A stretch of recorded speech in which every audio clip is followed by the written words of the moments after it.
आज की कहानी के आगे पीछे कुछ नहीं कहूँगा, सीधे कहानी की शुरुआत करता हूँ। बात 23 अक्टूबर 2018 की है।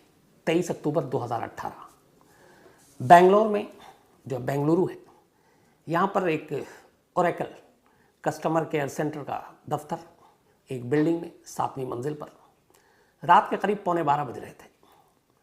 तमाम स्टाफ नाइट शिफ्ट में वहाँ मौजूद थे। इसी दौरान में एक दफ्तर का प्यून 7th फ्लोर पे बैठे हुए एक एम्प्लॉय के पास जाता है और कहता है कि आपसे मिलने 2 विजिटर आए।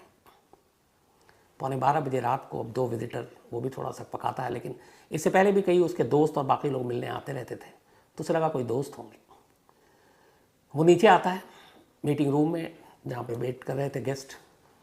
2 लोग लंबे चौड़े अच्छे कदकाठी के वहाँ बैठे हुए थे। अब ये शख्स उसके पास जाता है, दोनों मेहमानों की नज़रें मिलती हैं उससे। वो उन्हें पहचान नहीं पाता, आंखों में सवालिया निशान कि आप लोग कौन हैं। और तभी उनमें से एक शख्स अपना हाथ आगे बढ़ाता है और इस ओरेकल के एम्प्लॉय की तरफ हाथ बढ़ाते हुए सिर्फ 2 शब्द कहता है, हेलो मिस्टर तरुण। हाथ आगे बढ़ा हुआ है, जुबान से नाम तरुण। सुनते ही ये नाम सामने वाले शख्स के चेहरे पर हवाइयाँ उड़ने लगती हैं, क्योंकि ये नाम उसने 15 साल बाद सुना था। 15 साल तक ये नाम उसने किसी की ज़ुबान से नहीं सुना। 15 साल तक किसी ने उसे तरुण कहकर पुकारा ही नहीं। इन 15 सालों में उसकी पहचान, उसका नाम एक ही था, और वो था परवीन भटेले। तो उसके सारे दफ्तर के लोग, उसकी अपनी पत्नी, दोनों बच्चे, दोस्त, पड़ोसी, हर एक यही जानते थे कि इस शख्स का नाम परवीन भटेले। लेकिन 23 अक्टूबर 2018 की उस रात करीब 11:15 बजे ओरेकल के ऑफिस के अंदर 2 मेहमान आकर हाथ बढ़ाते हैं और कहते हैं, हेलो मिस्टर तरुण। 15 साल बाद ये नाम सुनकर लगभग उसे चक्कर आने लगता है। इस दौरान में वो पुलिस वाला अपना हाथ आगे बढ़ाता है। तब तक खौफ, दहशत कहें या फिर अनजाने में, या फिर ये कि वो अपने आप में सुध-बुध में नहीं है, वो भी अपना हाथ आगे बढ़ा देता है। दोनों हाथ मिलते हैं। सामने वाला उसके हाथ को पकड़ने के बाद उसकी उंगलियां टटोलता है। उस हाथ में एक उंगली ढूंढ रहा था जिसमें रिंग पहनते हैं, और वो उंगली उसकी टूटी हुई थी। जैसे ही वो हाथ मिलाता है और उस उंगली की तरफ फेरता है अपने हाथ को, सामने वालों को यकीन हो जाता है कि यही तरुण है। इसके बाद फिर वो अगली लाइन कहता है, चलिए तरुण साहब, खेल ख़त्म, वापस अहमदाबाद चलते हैं। और उसके बाद वो दोनों शख्स उसे लेकर बिल्डिंग के नीचे उतरते हैं। नीचे बेंगलुरु पुलिस की एक पुलिस की गाड़ी थी, उसमें ये लोग उसमें सवार होते हैं, और फिर वहाँ से अगले रोज़ यानी 24 अक्टूबर 2018 को तरुण को लेकर ये लोग अहमदाबाद पहुँचते हैं। इससे पहले जब रात में वो बिल्डिंग से लेकर नीचे उतरते हैं, तब उनमें से एक शख्स अहमदाबाद में बैठे अपने सीनियर अफसर डीसीपी को एक व्हाट्सअप मैसेज करता है और साथ में एक फ़ोटो, और मैसेज में सिर्फ इतना ही लिखा था, गॉट इट। अब सवाल ये था कि एक कॉल सेंटर के दफ्तर में काम करने वाले शख्स को रात 11:15 बजे 2 लोगों ने उठाया, साथ ले गए, नाम पुकारा। इन सब में कहानियाँ क्या थी? तो वो दोनों शख्स पुलिस वाले थे, अहमदाबाद क्राइम ब्रांच से बेंगलोर आए थे और इसी शख्स की तलाश में आए थे। अब इसे लेकर ये अहमदाबाद पहुंच गए।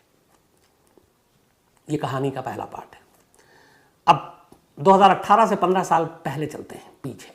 2003 वैलेंटाइन डे, 14 फरवरी 2003, 14 Feb 2003। अहमदाबाद में एक हस्बैंड वाइफ रहा करते थे। उनमें से एक का नाम था तरुण धिनराज और उनकी पत्नी का नाम था सजनी। तरुण और सजनी की शादी सिर्फ 3 महीने पहले हुई थी, दिसंबर 2002 में, और अब तारीख थी 14 फरवरी 2003। सजनी अहमदाबाद के एक बैंक में एग्जीक्यूटिव अफसर थी और तरुण धिनराज अहमदाबाद के एक स्कूल में पीटी का टीचर था और वॉलीबॉल का कोच भी। दोनों की शादी घर वालों की मर्जी से हुई थी, अरेंज मैरिज थी। ये दोनों केरला के बेसिकली रहने वाले थे, केरलाइट थे, लेकिन फिर सजनी का परिवार अहमदाबाद आ गया नौकरी की तलाश में। तरुण का परिवार भी पहले केरल में था, फिर मध्य प्रदेश में रहा। उसके फादर मध्य प्रदेश में पीटी के टीचर थे। एक भाई की नौकरी अहमदाबाद में लगी, फिर तरुण भी अहमदाबाद आ गया और यहीं पर एक स्कूल में वो भी वॉलीबॉल का कोच बन गया। इसके बाद केरल के कुछ लोगों के ज़रिए इन दोनों का रिश्ता तय होता है और शादी होती है। शादी के बाद सब कुछ ठीक ठाक था। शादी के बाद तरुण सजनी के साथ एक अपार्टमेंट में रहता है, लेकिन वो हमेशा जब भी कहीं बाहर जाता, वॉलीबॉल के मैच भी होते तो इसको बच्चों के साथ जाना पड़ता, तो अपनी वाइफ से हमेशा कहता था कि तुम घर में मत रहना अकेले, यहाँ पे लुटेरे चोर ये सब होते हैं तो कुछ भी हो सकता है, तो जब मैं बाहर रहूँ तो तुम अपने मायके चले जाना। अहमदाबाद में ही सजनी के घर वाले थे, पिता थे, माँ थी, बहन थी, तो सजनी भी अपने घर चली जाती थी। आखिरी बार वो अपने घर उसी फरवरी 5 तारीख को गई थी और फिर लौट आई थी। लेकिन जब वो 5 को गई तो चलते वक्त उसने अपने पिता से कहा कि मुझे गाड़ी में पेट्रोल भराना, आपके पास पैसे हैं? तो पिता को बड़ा अजीब लगा कि पेट्रोल के इसके पास पैसे नहीं है। फिर उन्होंने पूछा कि तुझे दामाद जी ठीक से रखते हैं? तो वो खामोश हुई, उसने बोला हाँ ऐसी कोई बात नहीं है। उसके बाद चली गई, आखिरी मुलाकात थी वैलेंटाइन डे 14 फेब 2003 की रात, बल्कि शाम करीब 7:30 बजे सजनी की अपनी बड़ी बहन से बात होती है। बिल्कुल नॉर्मल कूल बात, सब कुछ पूछा ठीक ठाक। 10-15 मिनट की बातचीत के बाद फ़ोन रख देती है। इसके बाद 2 घंटे बीतते हैं। 2 घंटे के बाद अचानक तरुण का फ़ोन आता है सजनी के घर पे और कहता है कि आप लोग फ़ौरन हॉस्पिटल आइए, मामला सीरियस है, सजनी की हालत बहुत सीरियस है। ये सुनकर घर वाले बदहवास वहाँ से भागते आते हैं। तब तक पता चलता है कि सजनी की मौत हो गई। तरुण जो है वो बैठकर बेतहाशा रो रहा है। पुलिस आती है, मौके पर देखती है, सजनी के दुपट्टे से ही उसका गला घोट कर कत्ल किया गया था। घर के सामान बिखरे पड़े हुए थे, कुछ जेवर गायब थे। पुलिस को लगा लूटपाट का मामला है। तरुण ने भी यही कहा कि हमें हमेशा, मैं कहता था सजनी को एहतियात बरतो, और क्योंकि यहाँ पे घरों के अंदर सेंधमारी होती है, तो शायद किसी लुटेरे ने सजनी को मार डाला। अब तरुण की हालत ख़राब, लगातार रो रहा है। 3 महीने शादी को हुए थे। घर वालों को भी उससे पूरी हमदर्दी, अफसोस। अगले दिन अब सजनी का पोस्टमार्टम होता है, उसके बाद अंतिम संस्कार किया जाता है। पर तरुण की ऐसी हालत नहीं थी कि वो अंतिम संस्कार कर सके। फिर बड़े भाई जो है उसके, वो मुखाग्नि देते हैं, और इस दौरान में तरुण की हालत सदमे में बहुत बिगड़ जाती है और उसको हॉस्पिटल में एडमिट कर दिया जाता है। 15 को एडमिट कर देते हैं। पुलिस अपनी तफ्तीश कर रही है, इलाके के जो चोर उचक्के हैं उनकी लिस्ट बनाई जा रही है। सब कुछ ये था कि किसी को जो भी है इसके पीछे पकड़ा जाएगा। लेकिन अचानक 2 दिन के बाद 16 फेब 2003 की शाम को तरुण के बड़े भाई का पुलिस को फ़ोन जाता है और वो कहता है कि तरुण गायब है। तरुण हॉस्पिटल से गायब हो गया। अब यहाँ पे पुलिस को थोड़ा सा शुरू में डाउट भी था तरुण पे कि इस तरीके से घर में कैसे कत्ल हो सकता है। फिर वो बयान भी बदल रहा था, कभी कहता कि किसी चोर उचक्के ने मार दिया, कभी कहता नेचुरल डेथ है, लेकिन दुपट्टे से गले पे भी निशान था। और उसके बाद वो रो भी रहा, सदमे में भी, हॉस्पिटल में भी एडमिट हो गया। लेकिन 48 घंटे के अंदर अंदर शाम को 16 फेब को अचानक तरुण हॉस्पिटल से गायब हो गया। अब पुलिस को काटो तो खून नहीं, क्योंकि एक बड़ा मामला था, मीडिया में भी खबर आ गई, और एक जिसके ऊपर आपको शक है, आपने उसकी निगहबानी या पहरेदारी भी नहीं की, हॉस्पिटल में आपने वैसे ही छोड़ दिया और वो भाग गया। अब पुलिस वालों पर उंगलियां उठने लगी। सजनी के घर वालों ने भी इल्ज़ाम लगाना शुरू किया कि पुलिस की लापरवाही है। पुलिस के ऊपर प्रेशर बनना शुरू हो गया। अब पुलिस ने कहा ढूंढो। पुलिस ने तमाम कोशिश की, कहीं नहीं मिली। पुलिस ने तरुण के भाई, माँ बाप, इनको भी उठा लिया। कुछ दिनों तक ये लोग जेल में भी रहे कि इनकी भी मिली भगत है। बाद में खैर छूट गए। लेकिन तरुण की तलाश होती रही, तरुण मिला नहीं। सजनी के घर वाले, उनके माँ बाप और बहन, जब काफ़ी दिन बीत गया और तरुण मिला नहीं, उनकी बेटी का कातिल गायब है, तो उस वक्त नरेंद्र मोदी मुख्यमंत्री थे गुजरात के। 2006 की बात है। फिर 3 हो गए, 3 साल बीत गए, कोई पता नहीं चल रहा तरुण का। उन लोगों ने जाकर मुख्यमंत्री नरेंद्र मोदी से मुलाकात की और मदद मांगी। चीफ मिनिस्टर ऑफिस से फिर मैसेज गया और पुलिस से कहा गया कि इस केस को आप सीरियसली लीजिए। अब इसके लिए स्पेशल टीम बनाई गई। बाकायदा 1 लाख रुपए का इनाम रखा गया तरुण की खबर देने के लिए। लेकिन तरुण गायब। अब पुलिस ने उधर जो जांच की, पोस्टमार्टम रिपोर्ट आ गई, गला घोट कर कत्ल हुआ है। आसपास के लोगों से पूछताछ करने पे पता चला कि ऐसा कोई अनजान शख्स घर में आया नहीं। फिर ये भी पता चला कि तरुण सजनी को शादी के बाद से ही तंग करता था। फिर ये पता चला कि शादी से पहले ही तरुण का एक लड़की से अफेयर था और वो उससे शादी करना चाहता था। पुलिस उस लड़की तक पहुंची। उस लड़की ने पुलिस को कहा कि हाँ, उसने मुझे 16 फरवरी, यानी जिस दिन सजनी का कत्ल हुआ उसके 2 दिन के बाद मुझे कॉल किया, और कॉल करने के बाद उसने कहा कि चलो हम दोनों शादी कर लेते हैं। उसने कहा तब तक सजनी की मौत की खबर मुझे आ चुकी थी, तो मैंने उससे कहा कि मैं कातिल से शादी नहीं करूँगी, और मैंने उसके साथ जाने से मना कर दिया। लड़की का बयान सच था। पुलिस ने उसको क्लीन चिट दे दी। तो फिर यही कहानी आई कि अपनी गर्लफ्रेंड से शादी करने के लिए उसने अपनी बीवी का कत्ल कर दिया। अब ये बात समझ में नहीं आई, अरेंज मैरिज थी, वो पहले भी मना कर सकता था, अपनी गर्लफ्रेंड से शादी कर सकता था, लेकिन उसने ऐसा किया नहीं। शादी के 3 महीने बाद बीवी को मार डाला और गर्लफ्रेंड से शादी की पेशकश की, लेकिन गर्लफ्रेंड ने मना कर दिया कि मैं एक कातिल से शादी नहीं करूँगी। अब मोटिव क्लियर हो गया था, कत्ल पति नहीं किया, यह भी साफ हो गया, लेकिन कातिल फरार। धीरे धीरे वक्त बीतता गया, तरुण का कोई सुराग नहीं मिला। पुलिस लगातार लगी रही उसके घर वालों के सर्विलांस पे, पूरे घर वालों की जगह जगह शादी वर्दी में पुलिस तैनात किए गए कि शायद वो घर पे मिलने आए, मिले नहीं। इस दौरान में फैमिली भी फिर शिफ्ट हो गई। ये लोग पहले एमपी में रहते थे और फिर बेंगलोर में एक रिश्तेदार था, इसके अलावा केरल में। 2009 आते आते तरुण के पिता की मौत हो गई और फिर पुलिस को पता चला कि 2009 में ही तरुण पहली बार केरल गया था, जब इसके माँ बाप गए थे, और वहाँ पहली बार कत्ल के बाद सजनी के यानी 6 साल बाद वो केरल में एक जगह पे अपने माँ बाप से आकर मिला। उसे देखकर माँ बाप की भी हालत ख़राब हो गई। उन्होंने कहा अगर किसी ने देख लिया तो मुसीबत आ जाएगी, पुलिस ढूंढ रही है। वो आखिरी मुलाकात थी। कहते हैं कि अपने माँ बाप से मिलने के बाद वो जब गया, उसके नेक्स्ट डे ही तरुण के पिता को हार्ट अटैक हो गया और दिल का दौरा पड़ने से 2009 में उनकी मौत हो गई। अब उसके बाद वो वहाँ से निकल गया। अब पुलिस ढूंढती रही, धीरे धीरे जब वक्त बीता तो पुलिस भी सुस्त पड़ गई। एक तरह से केस तो क्लोज ही हो गया, लेकिन केस को पूरी तरह से बंद भी नहीं किया। कहते हैं कि हर महीने एक आध बार इस केस पे नज़र डाल देते। जब भी कोई नया पुलिस अफसर आता पूछता अपडेट क्या है। मंथली मीटिंग में इस केस को ऊपर रखा जाता, फिर पूछा जाता अपडेट क्या है, लेकिन इधर साल बीतते जा रहे थे। अब इस केस पे जो भी नया अफसर आता उसकी नज़र भी होती। धीरे धीरे 3 से 2016 आ गया, 2016 में एक और पुलिस अफसर आए। उन्होंने कहा कि इस केस की फाइल खोलो, अपडेट क्या पता करो। तो उन्होंने पता किया कि फादर की तो डेथ हो गई है तरुण के, माँ जो है वो अब एमपी में है, मंदसौर में, और एक बेटा उनका अहमदाबाद में है। लेकिन वो कहाँ है पता नहीं। अब मंदसौर में भी पुलिस ने आगे पीछे अपने शादी वर्दी में टीम लगाई, लेकिन कोई सुराग नहीं मिला। लोगों से भी पूछा, कोई इस तरह का हुलिया का लड़का आता है, पता चला नहीं है।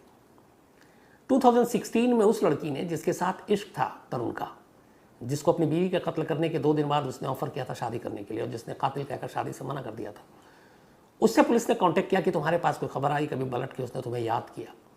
तब उस लड़की ने पहला क्लू दिया। उसने कहा कि हाँ, अभी 2016 में ही मेरे कुछ दोस्तों ने बताया कि उसने तरुण या उसके जैसे मिलते जुलते हुलिया वाले शख्स को दिल्ली के एक मॉल में देखा है। अब पुलिस की टीम दिल्ली के मॉल और उस इलाके को छानने के लिए अपनी भेजती है। फिर ये भी पता चलता उसी दौरान में जब देखने की बात थी, तरुण की माँ भी दिल्ली में थी। तो अब ये था कि शायद वो माँ के साथ हो, लेकिन तमाम चीज़ें खंगालने के बावजूद तरुण नहीं मिला। वक्त बीतता गया। अब 2016 के इस क्लू के बाद पुलिस को एक चीज़ का यकीन हो गया था कि तरुण जिंदा है। उसने सुसाइड नहीं किया है, कहीं और नहीं भागा है, बल्कि देश में है। इस दौरान में जब तब खबर आती, कभी उसको गुजरात में देखने की बात आती, कभी महाराष्ट्र में, कभी मध्य प्रदेश में, कभी बेंगलोर में, कभी केरल में। 5 राज्यों और उसके पूरे फैमिली के अराउंड 4000 फ़ोन नंबर मोबाइल के, इनको खंगाले। 4000 नंबर्स जो उसके दूर के रिश्तेदार, दोस्त, ताकि कब कहाँ से किसी के पास फ़ोन आ जाए और वो क्लू मिल जाए, सब बेकार। माँ के नंबर को भी पुलिस ने रडार पर रखा हुआ था।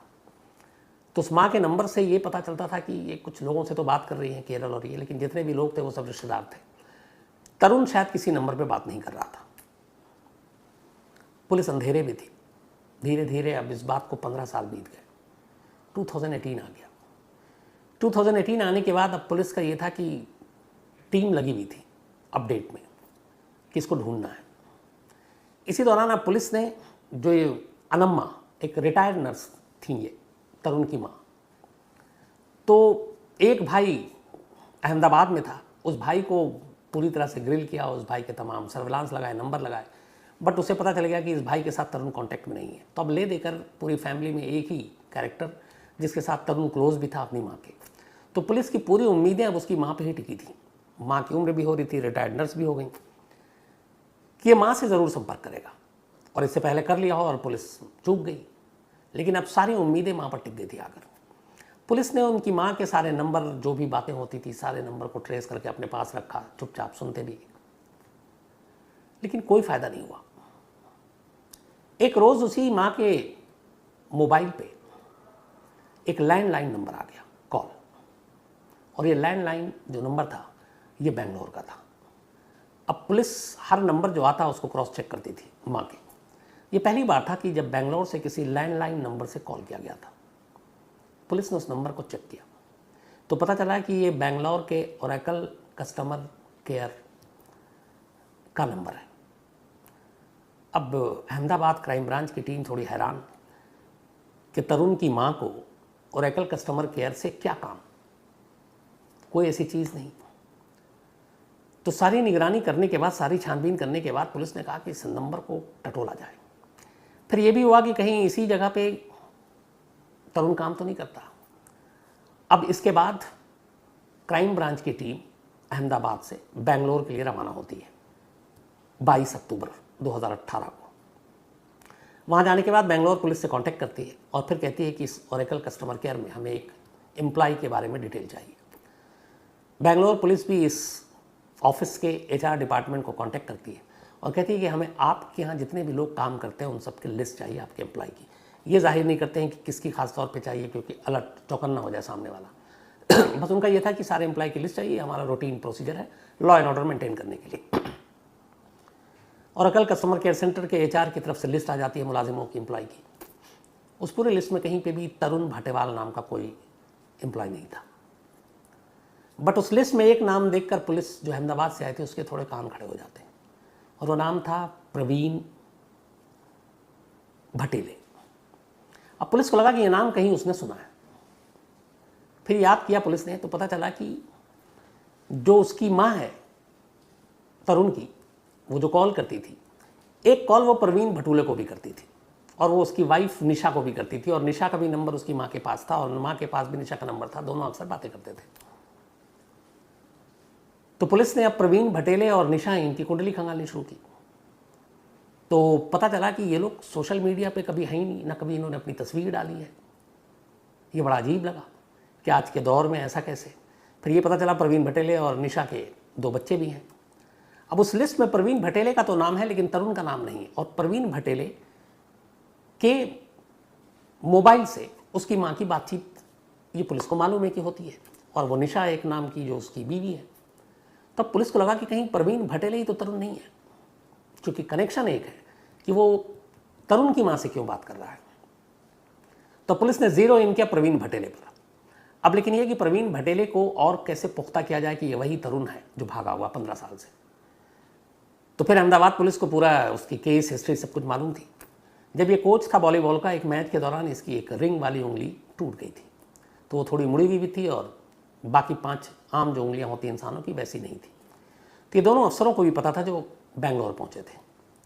तो उन्होंने कहा कि ठीक है, अगर एक बार हम उससे हाथ मिलाएं तो उंगलियों को हम पहचान लेंगे। इसी के बाद लिस्ट आने के नेक्स्ट डे बेंगलोर पुलिस के साथ लेकर ये उस ओरेकल के ऑफिस में पहुंचते हैं 7th फ्लोर पे, जहाँ पर प्रवीण भटेले बैठा करता था। और फिर वहाँ पे मैसेज दिया जाता है। फिर वो प्यून जो है वो बुला कर लाता है कि 2 गेस्ट हैं, और वो जब सामने आता है तब उसमें से एक पुलिस अफसर कहता है हेलो मिस्टर तरुण, जिसको सुनकर उसकी हवा ख़राब हो जाती है, क्योंकि इस पूरे दफ्तर में उसे लोग प्रवीण भटेले के नाम से पिछले 10 सालों से जानते थे, क्योंकि वो 10 साल से इस दफ्तर में काम कर रहा था। इसके बाद जब वो हाथ मिलाता है तो उंगलियों को टटोलता और पता चल जाता है कि उंगली टूटी हुई है, वरना दोनों तरफ से पुख्ता हो गया था कि ये शख्स प्रवीण भटेले नहीं बल्कि तरुण धिनराज है। और इसी के बाद उससे कहा जाता है कि अब खेल खत्म और चलो वापस। तो एक लैंडलाइन नंबर की वजह से भेद खुला। दूसरा, इसी दौरान में फिर पुलिस को पता चला कि आखिर ये माँ बेटे बात करते थे, ये लैंडलाइन नंबर अगर ना होता तो क्या होता। तो पता चला कि उस दिन उसने कोशिश की, उसके मोबाइल से बात नहीं हो पा रही थी और माँ से बात ज़रूरी करनी थी। माँ अकेली थी, उसे चिंता भी हो रही थी। तो ये थोड़ी सी लापरवाही बरत गया और उसने ऑफिस में बैठे बैठे अपने ऑफिस के लैंडलाइन नंबर से माँ के नंबर पर कॉल कर दिया, और ये पुलिस के रिकॉर्ड में आ गया। अगर वो लैंडलाइन नंबर से कॉल ना करता तो शायद तरुण का राज 15 साल है और ना मालूम कितने सालों तक राज ही बना रहता। फिर पुलिस के सामने जानकारी आई कि उसकी माँ ने एक और सिम ले रखा था, और वो सिम उनके एक रिलेटिव के नाम पर था। उस रिलेटिव को, दूर के रिलेटिव थे, पुलिस ने अपने फोकस में लिया नहीं, और उस सिम का इस्तेमाल उसकी माँ सिर्फ और सिर्फ तरुण से बात करने के लिए करती थी, और तरुण भी उसी सिम पे ज़्यादातर कॉल किया करता था। तो इस तरीके से पुलिस के रिकॉर्ड में ये सिम नंबर ही नहीं था, तो कभी जांच के घेरे में आया ही नहीं, और इसीलिए तरुण का राज रहा। अब पुलिस उसे लेकर वापस अहमदाबाद आती है, सब कुछ हो गया। अब फिर पुलिस उससे कहानी सुनती है, वो सजनी के कत्ल का इल्ज़ाम अपने सर लेता है, बोलता हाँ मैंने कत्ल किया क्योंकि मुझे अपनी गर्लफ्रेंड से शादी करनी थी, लेकिन उसने मना कर दिया क्योंकि मैं कातिल हो चुका था। बोला फिर? बोला कत्ल करने के बाद मैं 6 तारीख को ही दिल्ली आया था। दिल्ली में कुछ दिन रहा और दिल्ली में बाकायदा अगले 1 हफ्ते में ही कत्ल करने के 14 फेब को उसने कत्ल किया, वैलेंटाइन डे, और 20 फरवरी तक वो दिल्ली के कॉल सेंटर में नौकरी कर रहा था, अगले 4-5 दिनों में ही। बोला फिर यहाँ से पुणे गए। पुणे में उसको एक निशा नाम की लड़की से मुलाकात हुई। उसने अपने आप को बताया कि मैं यतीम हूँ, मेरा दुनिया में कोई नहीं है। धीरे धीरे दोनों में दोस्ती हो गई। इसने पुणे में एक जगह नौकरी की थी और फिर उन दोनों ने पुणे में ही शादी कर ली। फिर इसके बाद ये लोग 2009 और 10 में बेंगलोर पहुँचे और उसने बेंगलोर में इस ओरेकल कंपनी में जॉब शुरू कर दिया। दोनों के 2 बच्चे भी हुए और उसकी पत्नी को भी यही मालूम है कि इसका नाम प्रवीण भटेले है। उसकी पत्नी को उसका असली नाम, उसके पुराने कारनामे कुछ नहीं मालूम था। तो जिस गर्लफ्रेंड के लिए उसने कत्ल किया उससे तो शादी की नहीं, एक दूसरी लड़की से शादी की, फिर 2 बच्चे हुए और बेंगलोर में रहने लगा। लेकिन एक सवाल अब भी अपनी जगह कायम था कि आखिर तरुण धनराज प्रवीण भटेले कैसे बन गया, ये नाम उसका किसने चुराया। पुलिस ने इसके ऊपर भी तफ्तीश की। पता चला स्कूल और कॉलेज में इसका एक दोस्त हुआ करता था मध्य प्रदेश में, और उस दोस्त का नाम था प्रवीण भटेले। ये दोनों साथ थे, कॉलेज में भी साथ पढ़ाई की। जब इसने कत्ल किया, उसके कत्ल करने के बाद इधर उधर ये भटकता रहा था। फिर एक दौर ऐसा आया जब ये पहुंचा भोपाल। उस वक्त प्रवीण भटेले भोपाल में था और ये वहाँ उसकी शादी हो गई थी। ये उसके साथ भी रहा कुछ दिन तक। उसने कुछ कोचिंग सेंटर शुरू किए थे, उसने कहा मैं भी करूँगा। इसने कुछ दिन उसके साथ काम भी किया। फिर प्रवीण भटेले के आधार कार्ड, ड्राइविंग लाइसेंस और पासपोर्ट, इन तीनों को उसने वहाँ पे स्कैन किया और फिर उन नामों को अपना नाम दिया और उसमें तस्वीर अपनी लगा दी। तो आधार कार्ड भी प्रवीण भटेले के लिए, तस्वीर अपनी, ड्राइविंग लाइसेंस भी, पासपोर्ट भी, और लेकर चला गया। और इधर प्रवीण भटेले को पता नहीं। प्रवीण भटेले भी एक स्पोर्ट्स का कोच, अभी हरियाणा में शायद काम कर रहे हैं कहीं। इतना ही नहीं, इस ओरेकल में नौकरी के दौरान इस फर्जी नाम जो किसी और का चुराया हुआ, फर्जी पासपोर्ट जो किसी और का चुराया हुआ जिसमें उसकी तस्वीर लगी है, 3 बार वो यूएस भी हुआ है, अमेरिका। लेकिन एक गलती 15 साल के उसके इस राज को खोल गया। अगर उसने उस दफ्तर में उस दिन बैठकर लैंडलाइन नंबर से अपनी माँ को कॉल ना किया होता तो शायद तरुण का राज ही रहता, तरुण शायद प्रवीण भटेले ही रहता। लेकिन कहते हैं कि कहीं ना कहीं एक ज़रा सी चूक आपको कब पकड़वा दे और आपका भेद कब खुल जाए नहीं कह सकते। वही चीज़ हुई। लेकिन इसमें कमाल अहमदाबाद पुलिस भी थी, खासतौर पे क्राइम ब्रांच की टीम, जिसने 15 साल के इसमें सुस्त रफ्तारी भी आई, सब कुछ आया, लेकिन तरुण की तलाश बंद नहीं की। तरुण अब जेल में है, साबरमती जेल में, और जो कुछ उसने किया है उसके लिए उसे सज़ा भी वैसे ही मिलेगी। तो ये थी कहानी एक ऐसे शख्स की जो 15 साल तक पुलिस को बेवकूफ़ बनाता रहा, एक नए नाम से नए शहर में रहा, नौकरी की, शादी की, 2 बच्चे पैदा किए, लेकिन ये गलती ने सारा राज खोल दिया।